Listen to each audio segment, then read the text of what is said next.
हाँ आपण समस्ते जानिचे आम समस्ते जानिचे एक्जाक्टली देखो जल बर्तमान गोटे चैलेंज माने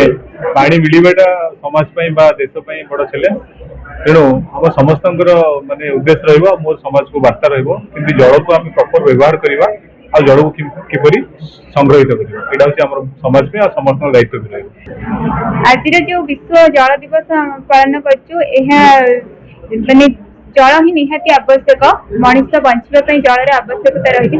जलर सचेतनता बर्तमान जेहेतु जल दूषित हो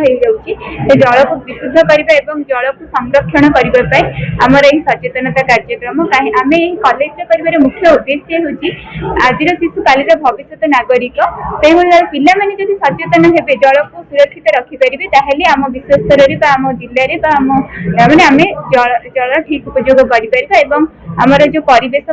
सुरक्षा वाटर बहुत प्राइसलेस जोटा भी प्राइसलेस दिखाए आम केयर नबार अच्छी पे अवेयर करार अच्छी गोटे अवेयरनेस प्रोग्राम अच्छी वर्ल्ड वाटर डे तरफ पे जानवर अच्छे जोड़ा प्राइसलेस तार भैल्यू कौन तो से आज आयोजन कर तो पे जानवर अच्छे वाटर द्वारा कौन कौन हो पारे आ वाटर आमर कौन लाभ कर से विषय तो पिला माने जानवर अच्छे वाटर जो बहुत खतरनाक जो वाटर ब्रॉन डिजीजेस बाहर जोटा कलेरा डायसेंट्री टाइफाइड और पोलियो बहुत मारात्मक जो रोग आम जल द्वारा हो जल बिना माने बंचा भी ठीक बंचा भी संभवपर नुह तो ये डे मूल लक्ष्य हूँ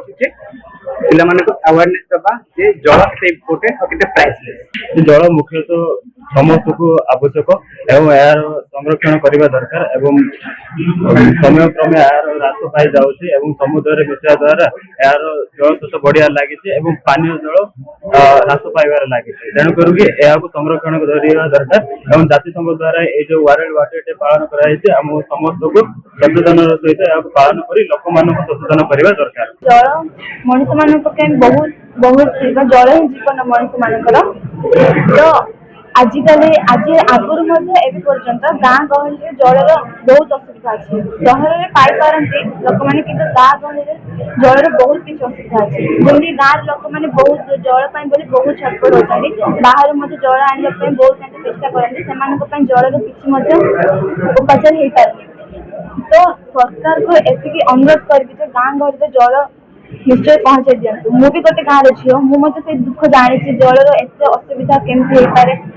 आम गाँव में सेमती था तो सेमती अन्य गाँव में छोट छोट गाँव में जलर व्यवस्था हो पार तो जल किसी ना किसी गोटे उपचार करने दरकार कारण जल बिना मनुष्य मैंने बंची पारे।